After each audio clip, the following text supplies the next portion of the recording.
Bonjour, chers collègues, chers amis. Je vous souhaite la bienvenue pour assister à cette séance exceptionnelle du coffret Géo.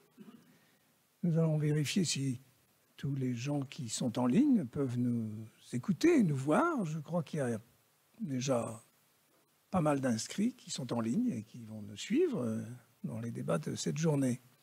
Et je remercie beaucoup la Société géologique nous avoir apporté une assistance technique pour à la fois mettre en ligne ce que vous allez prononcer aujourd'hui et en même temps enregistrer les débats et notre séance. Donc c'est vraiment avec beaucoup de gratitude que je les remercie.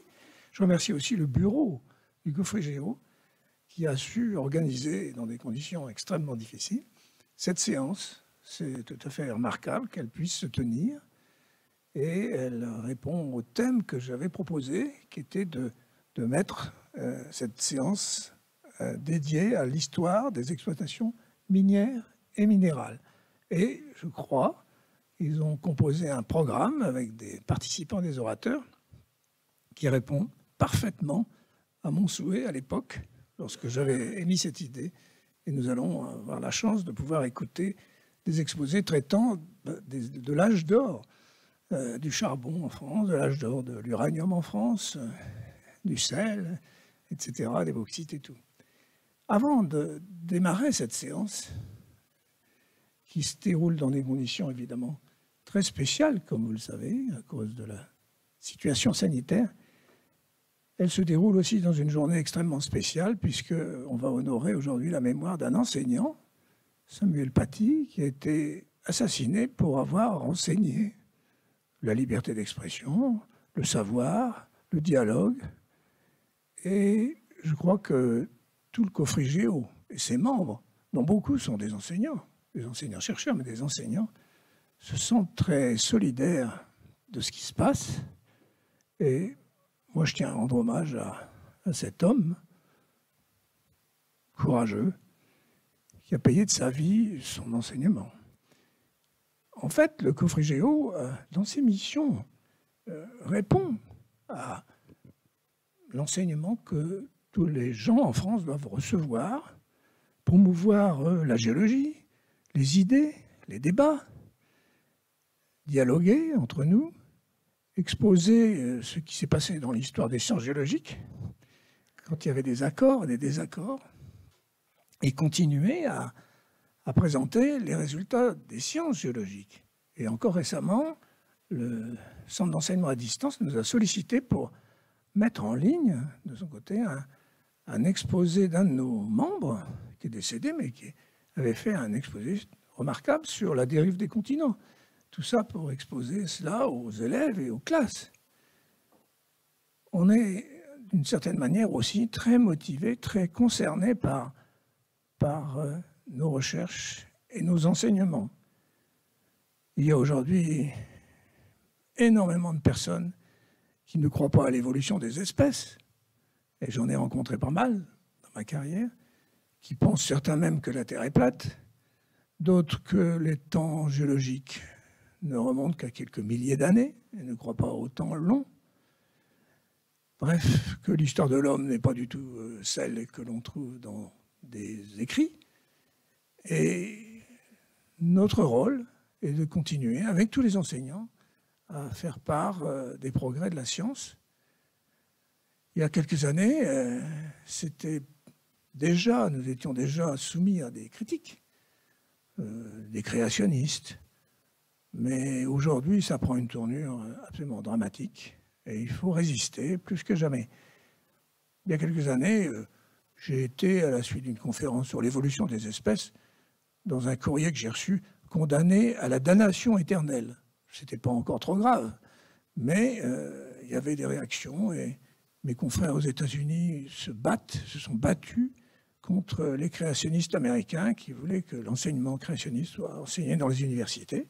Je songe à mon collègue de Berkeley, Kevin Padian, qui a été au fameux procès aux États-Unis pour présenter les arguments du rationnel et de la science et de l'objectivité. Bref, notre journée qui va se consacrer aux exploitations minières ne doit pas oublier tout de même le rôle que nous jouons à notre niveau, bien sûr, mais pour promouvoir la science, le dialogue, la connaissance et la liberté d'exposer les idées. Voilà, ceci étant dit, nous allons commencer sans perdre de temps par écouter le premier des orateurs. Notre matinée est consacrée au charbon, avec les exploitations minières de charbon dans le nord de la France. Et c'est Francis Méliès, qui est de Lille et qui est professeur émérite à l'Université de Lille, qui va nous en parler. Et il sera suivi par M. Jean-Charles Besson, qui est président du comité d'histoire de l'Agence pour la garantie des droits des mineurs, qui nous parlera plutôt des bassins de Lorraine, de Centre et du Midi. Et je crois que faire le bilan de ce que la France a réalisé dans le domaine minier et charbon est particulièrement intéressant, tant le charbon a joué une telle importance dans le développement industriel de notre pays et que la page est maintenant tournée. Donc, Francis Méliès est à Lille, universitaire. Je le connais depuis des années. Je suis presque du Nord, en fait, de l'Est du Nord. Il m'est arrivé, d'ailleurs, d'être en contact avec les houillères nationales qui envoyaient les enfants des mineurs et les mineurs se mettre au vert dans ma province à moi, qui est la Thiérache, qui est la région de Laon et de Guise, qui est verdoyante, et ils venaient respirer le bon air. Mais ça m'a valu la possibilité, la chance de visiter la fosse de Oigny, à plusieurs centaines de mètres sous terre, alors que j'étais tout juste étudiant, même pas encore étudiant. J'en ai gardé un souvenir terrible de voir dans des veines inclinées à 40 ou 45 degrés, hautes de même pas 50 cm, des mineurs accroupis avec leur marteau-piqueur dans une poussière, une chaleur et un bruit absolument terrifiant. Et on a déambulé d'une veine à l'autre comme ça pendant une matinée. Je suis ressorti de là effaré par la difficulté de ce métier, dont les mineurs étaient très fiers d'ailleurs. Et je crois me souvenir que j'ai mis 8 jours à me débarrasser de la crasse du charbon que j'avais sur moi. Voilà, donc sans plus attendre, je vais passer la parole à Francis Méliès, qui va nous parler du gisement houiller du Nord, Pas-de-Calais, de la fin du XVIIe au XXIe siècle au moins. Donc je lui passe la parole et je remercie surtout d'être venu de Lille pour nous parler de cet exposé. Je vais lui céder le micro.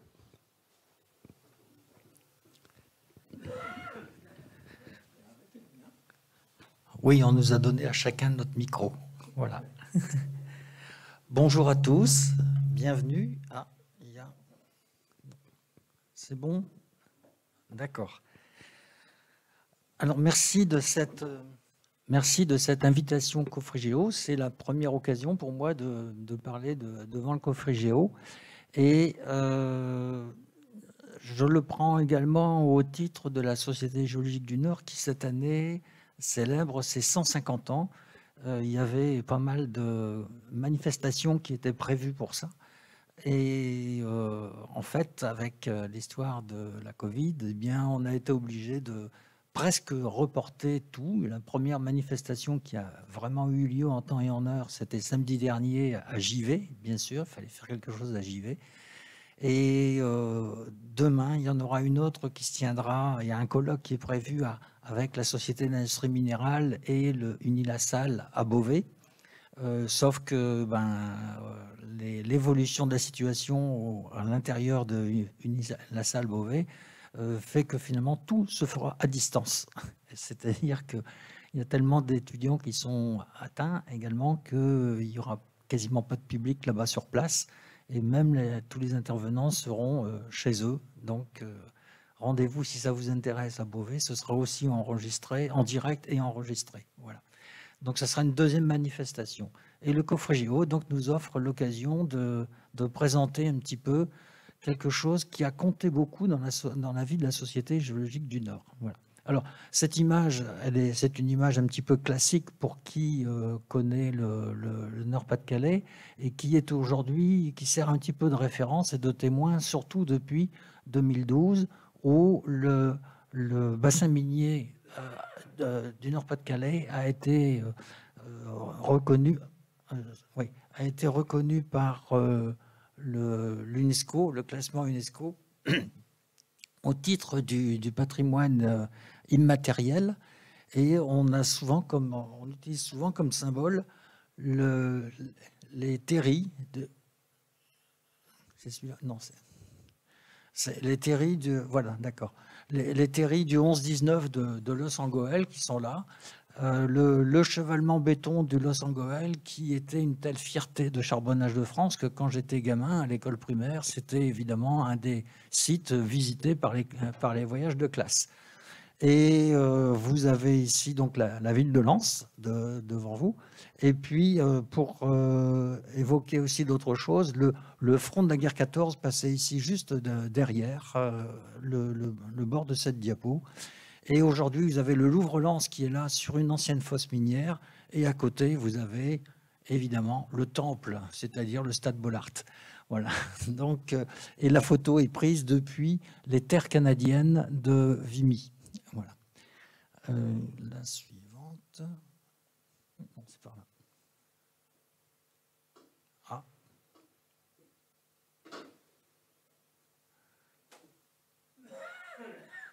Pourquoi ça passe pas?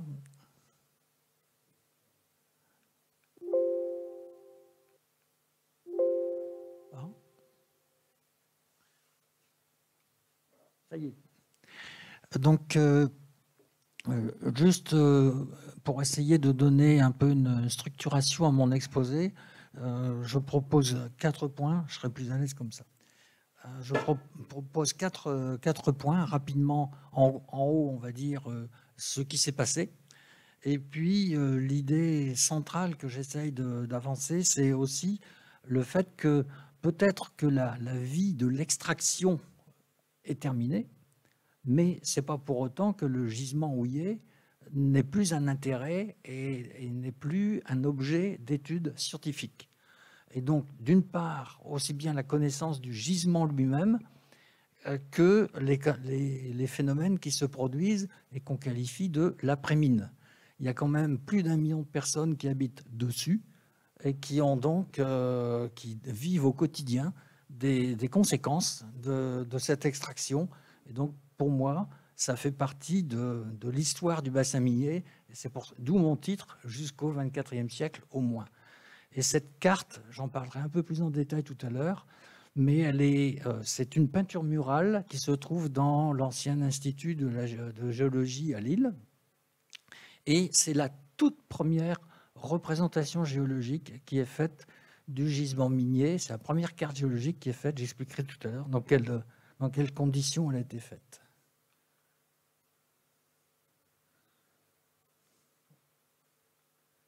Ça y est, je me trompais de flèche à chaque fois. Voilà. Ok. Alors, juste pour un rappel très rapide, évidemment, ce bassin minier, il est au front de l'avant-pays Varisque, et avec le bassin de la Roure qui est ici, le bassin de la Campine qui est ici en Belgique, on voit quand même que c'est assez resserré. Le bassin minier Nord-Pas-de-Calais, il paraît étendu comme ça, mais en fait, il n'y a pas un grand volume. Et Pruvot avait déjà démontré que il s'épaississait considérablement de l'ouest vers l'est, le long de cette ligne, au front de l'Allochtone.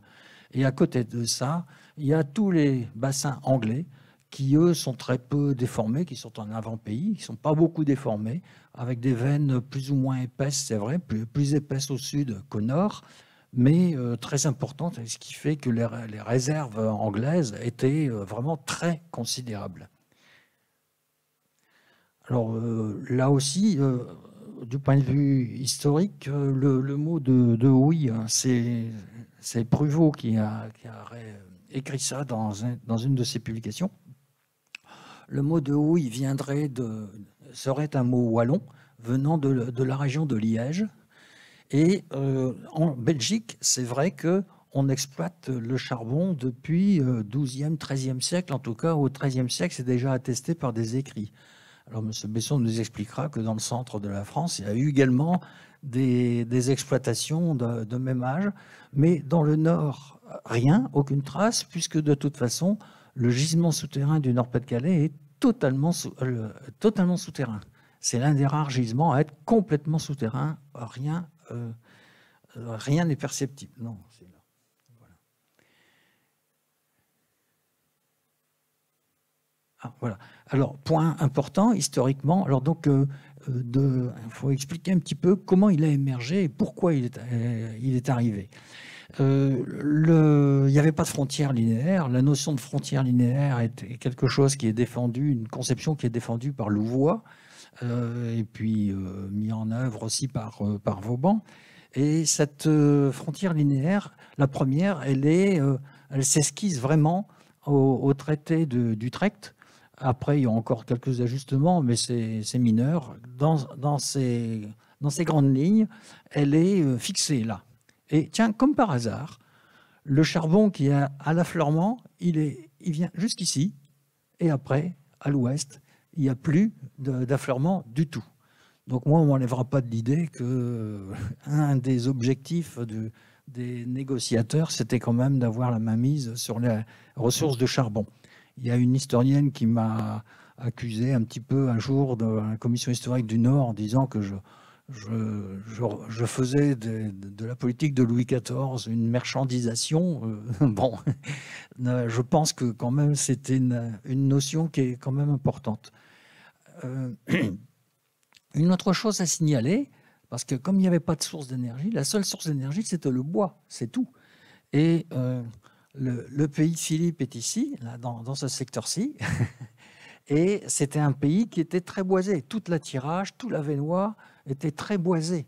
Et dès 1684, alors vous trouverez la publication dans les annales de la Société géologique du Nord sous le nom de Rabel, un auteur qui s'appelait Rabel et qui en 1905 a publié une relation dans laquelle il explique que dès 1684, il y a eu un petit ouvrage hydraulique qui a été fait là, entre Boué et Étreux, et la rivière qui s'appelle aujourd'hui l'ancienne Sambre, ça m'avait titillé, l'ancienne Sambre, pourquoi l'ancienne Sambre, a tout simplement été détournée, et ça se voit encore sur la carte géologique de Guise aujourd'hui, puisque on voit que à ce secteur-là, des travaux ont été faits qui n'étaient pas bien conséquents quand même, enfin si conséquents mais pas très importants en volume.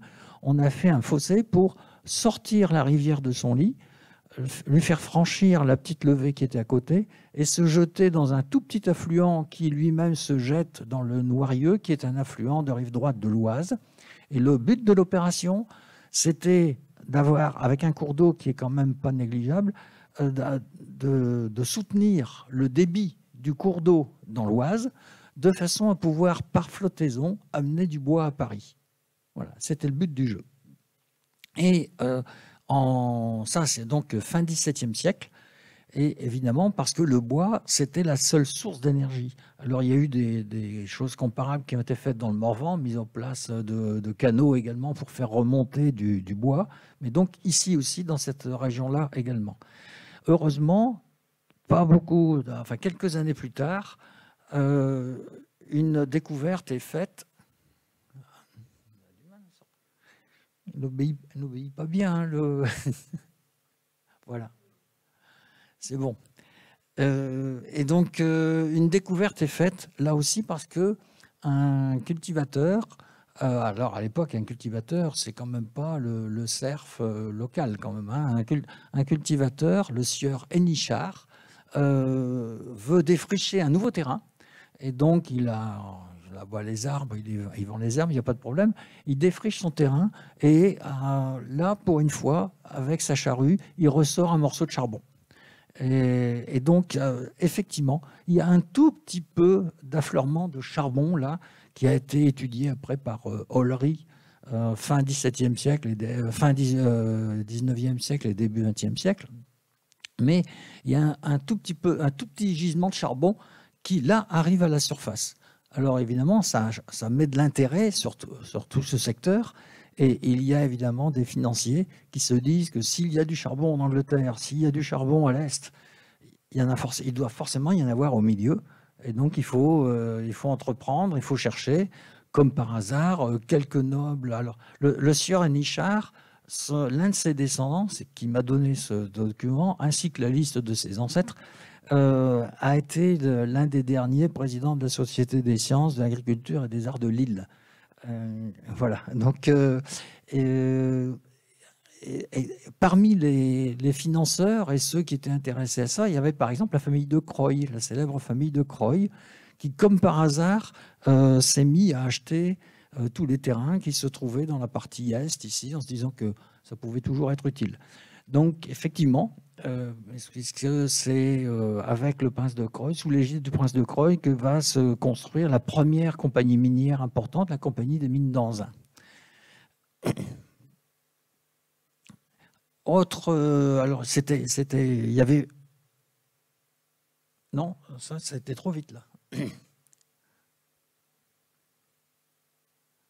Voilà. Alors, autre activité importante, pourquoi on avait besoin d'énergie comme ça? Il y avait la métallurgie, pas beaucoup ici dans la région, plus dans le centre de la France, mais aussi les verreries, et en particulier, décidément,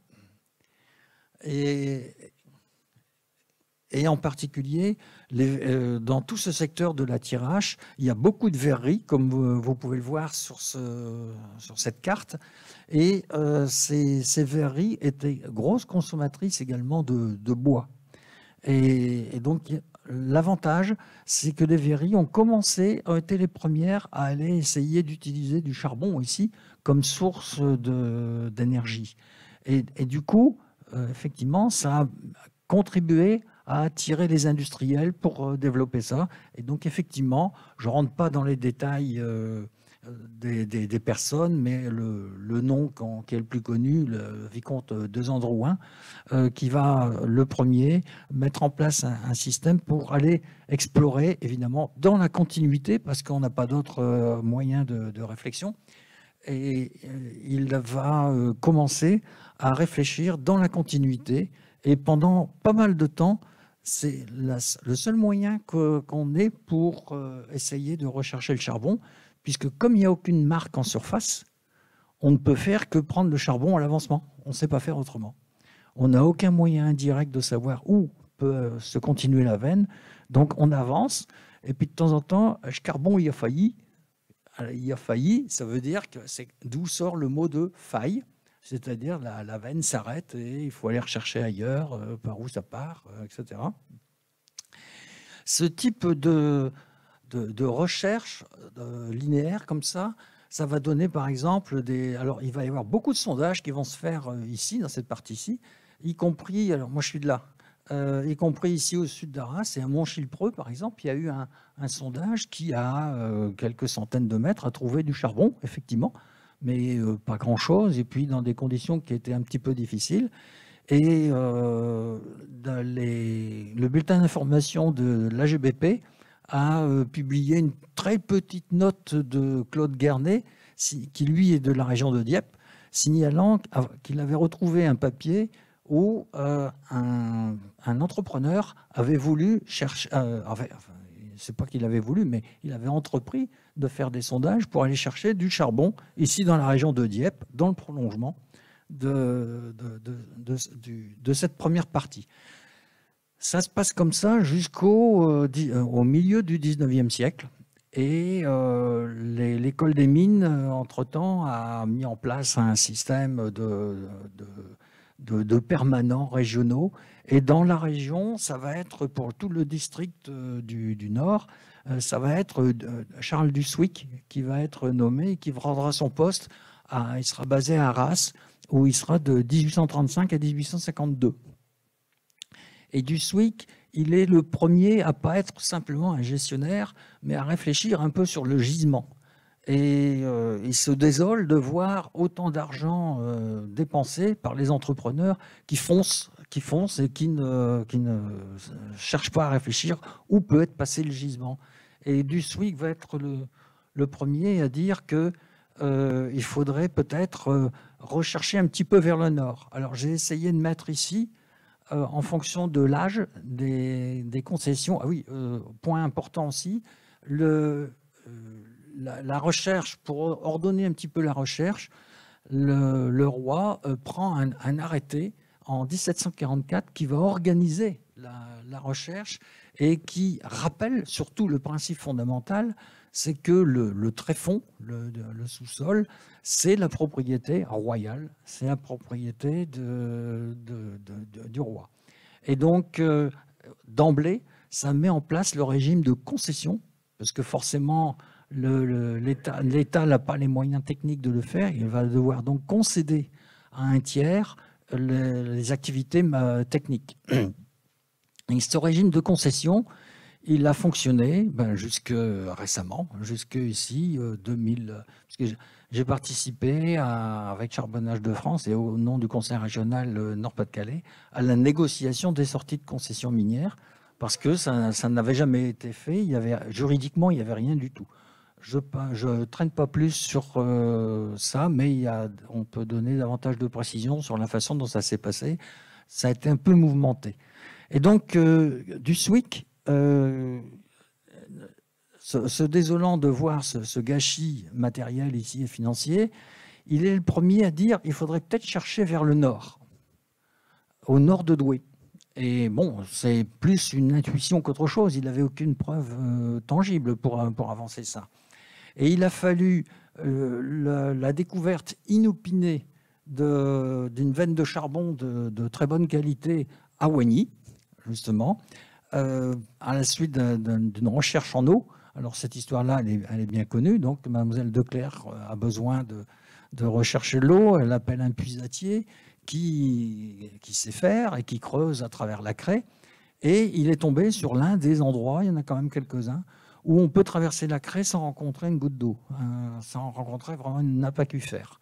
Et du coup, il descend quand même jusqu'à 170 mètres, parce qu'elle lui dit d'insister, jusqu'à 170 mètres, et là, il tombe sur une belle veine de charbon gras, un beau charbon flambant, là, très intéressant. Et du coup, là, ça a été la ruée. Et comme vous l'avez vu sur l'animation, d'abord, on a compris que la veine changeait de direction. Et c'est intéressant parce que du coup, elle pointe vers le boulonnais. Ah, là, on commence à comprendre comment peut-être s'organise le gisement. Et évidemment, on a toujours cherché si le gisement était vraiment raccordé entre cette partie-là et le boulonnais, entre l'Artois et puis le boulonnais.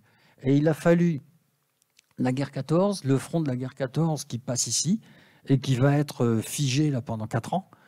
La seule concession qui est vraiment touchée, qui est partagée en deux, c'est la concession de Grenay, où les lignes de front passent ici, dans la concession.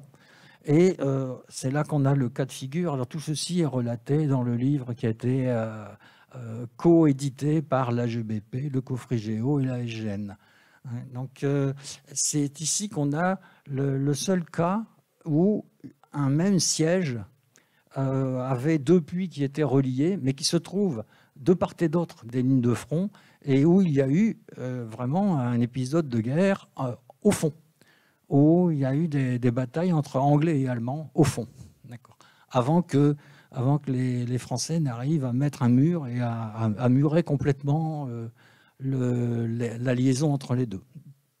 Donc sinon, tout ce qui est là, évidemment, a été complètement rasé, complètement détruit. Les destructions issues de cette guerre, il n'y a pas eu. Les Allemands n'ont rien détruit en arrivant, forcément, parce qu'ils étaient intéressés à récupérer le charbon, bien sûr. Mais par contre, c'est en repartant, c'est en octobre 18 surtout, où systématiquement, ils ont fait sauter beaucoup de puits et les installations de surface en repartant. Et puis, l'autre résultat, c'est qu'à l'ouest, évidemment, à l'ouest, il n'y avait que ça pour côté allié. Et donc, les recherches ont été intensives. Et du coup, là, on était sûr d'être au bout du gisement. Et du coup, on n'avait aucune réponse possible pour ça. Enfin, on n'avait pas de réponse encourageante pour établir une liaison entre le Boulonnais et puis l'Artois. Et on n'a jamais eu de réponse positive là-dessus. Même quand les pétroliers, dans les années 60, 1960, ont fait des reconnaissances là, dans tout le secteur, et beaucoup de sondages, beaucoup de core drill, ils n'ont jamais pu établir cette connexion entre les deux. Et au niveau de Saint-Omer, c'est assez curieux, mais ils ont laissé une tache blanche dans leur carte interprétative, alors qu'il y a des sondages dans cette tache blanche. Mais je n'ai pas encore réussi à trouver quelqu'un qui puisse me dire où sont au moins les levées des coupes de ces sondages pour essayer de comprendre un peu ce qui a empêché les pétroliers de donner une interprétation. Ce graphe-là, je l'ai construit, ça n'a pas été très compliqué. Il y a un mineur il est décédé maintenant, qui s'appelait Augustin Viseux, et qui avait le parcours parfait du petit Galibo qui a commencé comme herscheur à la mine et puis qui a terminé ingénieur de siège, et en passant par l'école des mines de Douai. Et il a publié chez Plomb, il y a déjà en 91, il a publié Ma vie de mineur, etc., et avec beaucoup d'annexes. Et parmi ces annexes, il y avait le tableau de production tous les 5 ans de charbon pour l'ensemble du gisement. Donc du coup, c'était pas compliqué de construire une courbe de répartition et puis de faire l'accumuler, bien sûr. Et ce graphe est très instructif. On pourrait en parler longtemps.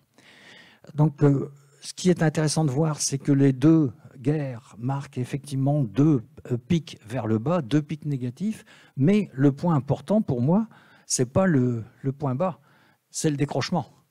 Et donc, on voit très bien que c'est pas le décrochement n'est pas dû à la guerre. Par contre, la guerre est l'occasion d'une reprise, et d'une réorganisation et d'une reprise. Bon, on pourrait en parler longtemps aussi. Il n'est pas inutile aussi de rappeler aux usagers, alors ça c'est pour un peu histoire régionale, aux usagers de tous ordres et de tous emplois, que en fait, c'est pas Charbonnage qui a tout mené de bout en bout et de façon coordonnée, etc. Non, la partie Charbonnage de France, c'est à peine 50 ans ici, c'est la fin, c'est tout. Donc avant, ce sont des compagnies qui sont concurrentielles et qui ont beaucoup de mal à travailler ensemble. Et ce sont les quelques géologues universitaires qui vont faire en sorte qu'on va quand même développer un petit peu de mutualisation. Et il faut être clair, la première tâche, la première mission de la nationalisation, ça a été la rationalisation. Et cette rationalisation a été presque terminée, pas tout à fait au moment où ça s'est arrêté. Et moi, je pointe aussi, ça c'est mon avis aussi personnel, je pointe aussi cette période-ci. En 1961, De Gaulle et ses collaborateurs prennent de grandes décisions d'aménagement en France, de grands équipements, le TGV, l'industrie nucléaire, etc., etc. Et en contrepartie, il y a des choses qu'il faut arrêter. Par exemple, l'entretien des voies navigables va s'arrêter à ce moment-là, il va être réduit au minimum. Et puis aussi, la décision de fermer le charbonnage, parce qu'on sait très bien, tout le monde sait très bien, enfin tous les financiers savent très bien que l'exploitation de ce gisement, elle se fait à perte. Et donc le développement du bassin minier Nord-Pas-de-Calais au lendemain de la Seconde Guerre mondiale, c'est un acte politique pour garder de l'autonomie et puis faire en sorte qu'il y ait une énergie qui soit nationale quand même. Mais après, dès qu'on commence à être un peu plus à l'aise, ben il n'est plus nécessaire d'entretenir les charbonnages. Et d'où le décrochement à ce moment-là, et d'où évidemment, sur la façon dont ça s'est fait, mais c'est hors de notre propos aussi, c'est d'où la grande grève des mineurs de 1963, et ensuite pas mal de conséquences derrière. Et moi, je retiens ce fait-là parce que, du point de vue géologique, la publication de la fameuse carte à la cote -300 au 50 millième, publiée en 1962-63, quand même, c'est un exploit à ce moment-là. Les cartes au 50 millième en surface, le programme vient juste de démarrer. Et là, les Charbonnages publient une carte au 50 millième à la cote -300. Bon, donc c'est une carte qui est extraordinaire et qui va servir de référence, notamment pour négocier les sorties de concessions minières, bien sûr. Et moi, ce que je lui reproche, c'est que depuis cette période-là, on a encore exploité 10% du volume total, mais que les données les données géologiques acquises correspondant à ces 10% ne sont pas intégrées dans la carte qui a servi de base aux négociations. Voilà. Donc ça, évidemment, la charbonnage n'a jamais eu de réponse là-dessus. Alors, revenons maintenant sur les acquis géologiques importants liés au bassin minier. Voilà le travail, parce que Duswick avait compris que c'était une espèce de grand synclinal déversé. Ça, il l'avait fait, mais alors en travaillant, en suivant les mines du côté de Valenciennes. Ça, il l'avait bien compris, donc 1839. Gosselet entre en scène, si j'ose dire, géologique en 1857, et il soutient sa thèse en 57 sur l'Avesnois, et ensuite il s'intéresse, et puis aussi en parallèle, Gosselet est un homme de terrain, et Gosselet arpente le terrain en Ardennes. Duswick, c'est pas son rôle d'aller faire de la géologie de terrain, mais Gosselet, il va en Ardennes, et il comprend très vite que la région Nord-Pas-de-Calais. Et donc, dans un premier temps, il est convaincu et il met en place cette faille qu'il va appeler la Grande Faille. Là, on est encore en 60. 3 ans plus tard, il y a des Belges qui montrent, cette fois, dans l'exploitation minière, montrent que cette faille, elle est inclinée, c'est une faille inverse, et donc c'est un contact anormal, et comme elle délimite au sud la position du gisement, ils vont appeler ça la faille du Midi. Mais Gosselet est le premier à comprendre, à passer de l'observation locale au concept régional, d'où l'image qu'il va donner après et qui est restée longtemps célèbre, avec la faille du Midi qui est une faille inverse, avec le grand synclinorium de Dinan au sud et le synclinorium de Namur déversé au nord. Voilà. Cette image-là va rester jusque dans les années 1960, 1970. Hein, elle ne bouge pas du tout. Et nos collègues belges, qui travaillent beaucoup dessus, passent leur temps, si j'ose dire, c'est un peu méchant, mais à se battre, parce qu'évidemment, il y a des problèmes stratigraphiques ici, de raccords, qui sont un petit peu compliqués et qui ne s'accommodent pas bien ni avec cette version de faille, ni avec d'autres versions, mais je ne suis pas là pour discuter de l'Ardenne aujourd'hui. Sinon, je vous renvoie au dossier sur le massif ardennais dans le numéro de Géochronique qui a précédé. Je reviens à cette carte et voilà les 3 auteurs, Barrois, Bertrand et Pruvot. Alors à l'époque, 1922, c'est la seule carte pour laquelle on ait les données précises. Elle a été réalisée en 1922. Elle a été retouchée en 1933, un petit peu. On voit bien des retouches, mais pour l'instant, je n'ai pas bien compris pourquoi ces retouches. Je n'ai pas trouvé de texte qui justifie ces retouches. Bon, ça, c'est une autre chose. Mais cette carte-ci, ce qui est important, c'est que ce n'est pas une carte géologique au sens où on l'entend d'habitude. Or, elle a considérablement influencé tous les tracés qui ont été faits après, tout simplement parce que, comme tout ça est souterrain, complètement souterrain, personne n'a de vision d'ensemble et on n'a pas d'autre moyen de contrôle. Et en fait, le travail vient surtout de Bertrand. Bertrand, paléobotaniste, fils de paléobotaniste, et Bertrand est le premier à réussir à trouver 4 ensembles de plantes successifs qui se suivent et qu'il arrive à ordonner dans le temps. Évidemment, Barrois, qui est devenu le grand patron à ce moment-là, Gosselet étant décédé, Barrois lui dit « mais c'est bien beau de connaître la succession, mais on a besoin d'une carte pour savoir où ça se trouve, de façon à essayer de nous guider dans le gisement ».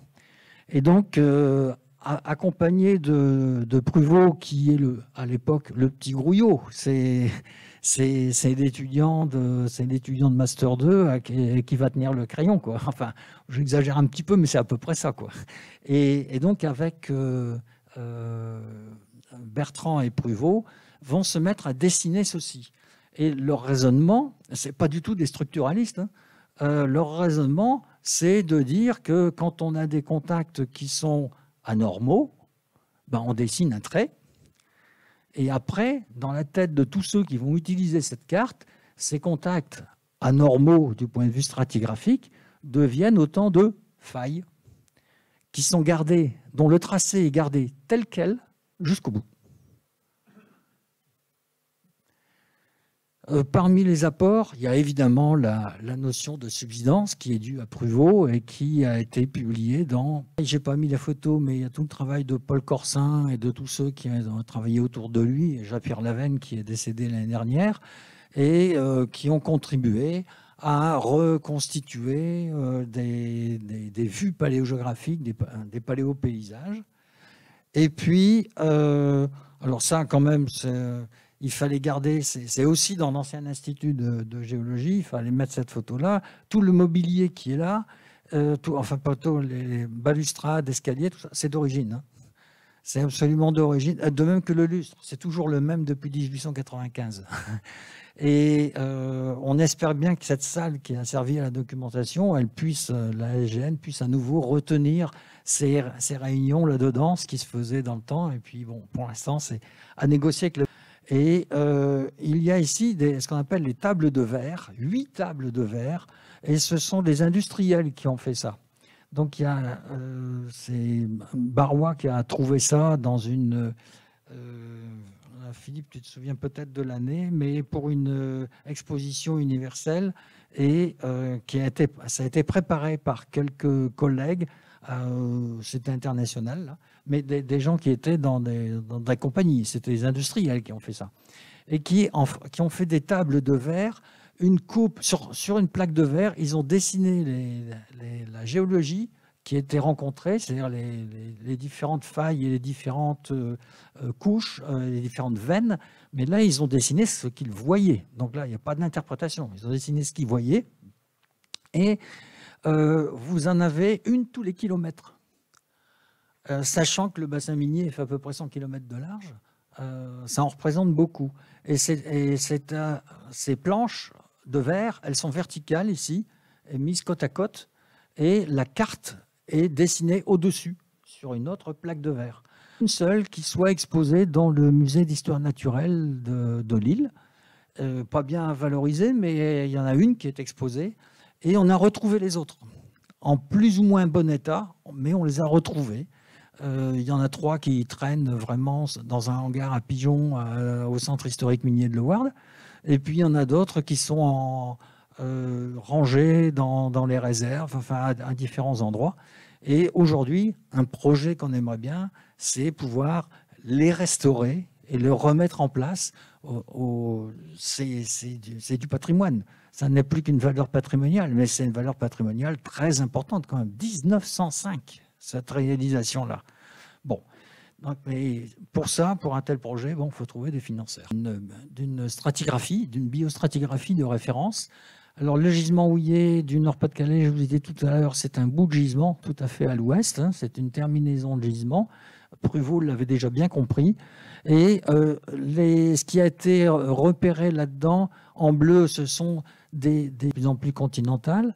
Et puis, évidemment, toutes les veines de charbon qui sont ici. Et puis après, et là, c'est le travail surtout d'Alexis Bourrose, on a fait une synthèse en 1983, publiée dans les mémoires de la Société géologique du Nord, servi de marqueur en complément. Alors ça, je m'amuse avec tout public, je m'amuse, je dis voilà, le bassin minier, c'est ça, vous pouvez le voir, etc. Du côté de Calgary, dans l'Alberta. Mais c'est exactement la même chose, ça permet pour les gens, au lieu de faire un dessin au tableau, au moins, on a quelque chose à montrer, quelque chose de concret, et ça, au moins, ils visualisent un peu mieux ce que peut être un gisement. Ça, c'est la fameuse carte à la cote -300, fiable, véridique. C'est les petits traits noirs qu'on ne voit pas ici, mais qui sont les intersections des veines. Ça, c'est indubitable, c'est placé. Tout le reste, tous les autres traits, c'est de l'interprétation. C'est de l'interprétation, donc c'est susceptible d'être discuté. Et là, je ne m'en suis pas privé, y compris avec Alexis Bourrose, dans ses locaux d'ailleurs, où on a eu l'occasion de se rencontrer 2-3 fois. Et donc, j'ai discuté avec lui, par exemple, sur les critères qui lui ont permis de choisir ce qu'il a considéré comme étant la faille importante dans une bifurcation comme ça, ou bien ici, quoi. Et à force de discuter, il a fini par me dire que c'était quand même pas mal au flair, quoi, hein, parce qu'il n'y avait pas d'argument précis. Et c'est le moment où je commençais à comprendre justement que les traits qui sont là et qui ont été interprétés comme des failles, qui sont repris comme des failles ici, là-dedans, eh bien, en fait, il n'a jamais été démontré que c'était des failles, sauf localement à certains chantiers. D'où la nécessité, si on veut faire un montage, il faut repartir des données de base. Et ces données de base, alors là, chapeau. Que ce soit les compagnies privées avant ou Charbonnage de France après, le travail des géomètres a été absolument fantastique. Et je vous montre là simplement un extrait d'un des plans miniers post-1948. Donc là, c'est Charbonnage de France. Septembre 1963, octobre 63. Donc vous suivez le percement et la construction. Toutes les lignes qui sont là, les lignes noires, ce sont les limites de chantier. C'est-à-dire, ce sont des limites complètement virtuelles, mais qui marquent l'état du front d'abattage à telle date. Et donc, vous avez les dates également ici. Par exemple, septembre 1964, octobre 1964, etc. Et vous pouvez calculer les cubatures, puisque en plus, vous avez ici des points cotés au centimètre près. Et vous avez des pendages qui sont donnés ici. Et vous avez ici la hauteur totale. Alors ici, c'est 85 cm de hauteur, donc 85 cm de charbon.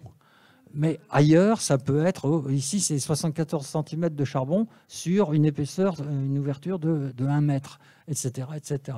Donc vous voyez qu'avec une base de données comme ça, il faut travailler derrière. Il y a beaucoup de travail, c'est vrai. Mais c'est absolument fabuleux ce qu'on peut faire. Et on n'est pas privé. Pendant le temps que j'ai pu avoir 3 étudiants qui étaient financés par... On a réalisé ça. Alors ça, c'est les années 98, 99, 2001, 2002. C'est de la réalité virtuelle. Il n'y avait pas beaucoup de monde qui en parlait à l'époque. Et donc, on a fait ça. Vous avez ici... un terrain, fait un essai, parce que c'était un peu compliqué du point de vue calcul, un essai en mettant les différentes galeries. C'est la seule image qu'on ait faite. Et sinon, après, on a représenté la structure géologique à plusieurs points. Et malheureusement, quand la presse est obligée d'arrêter. Alors ça, je reviens à une dernière chose, c'est l'apport de Gosselet, cette fois à la structure. Parce qu'en fait, dans le Nord-Pas-de-Calais, il n'y a jamais eu vraiment de tectonicien important. Il a fait un travail remarquable. Quand on lit ses publications, notamment celle de 1950, il a fait un travail remarquable, mais tout seul dans son coin. Il s'est construit son vocabulaire, il s'est construit ses concepts, et il n'a pas regardé, ou pas assez, à intégrer toutes les techniques qu'on a apprises après, avec les plats, les rampes, les duplex, etc. etc. Moi, j'ai eu la chance d'aller faire un master à Calgary juste en 70, au moment où ces notions-là sont sorties. Donc, je suis revenu avec. Mais en Europe, il n'y avait personne qui travaillait comme ça. Voilà. Et donc... Gosselet, alors pendant longtemps j'ai utilisé aussi l'article de Gosselet de 1879 et c'est en préparant, publié l'année dernière aux Annales de la Société, tout mis là-dedans. Dans son petit dessin sur le bassin de Valenciennes, il a mis tous les éléments. Simplement, il n'avait pas hiérarchisé ses failles. Et il avait distingué 3 failles principales, c'est pour ça que je les mets comme ça. Donc la faille du Midi, celle qui porte tout l'alloctone.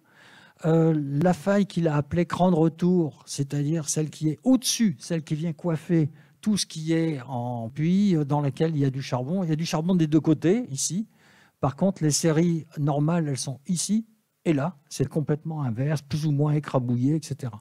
Et on s'est tous battus, j'étais dans le lot aussi, on s'est tous battus, parce que si on regarde cette logique-là, la partie mais déversée, la partie ici à l'endroit, ici le flanc inverse, plus ou moins découpé, tout simplement. Et entre les deux c'est une bouillie.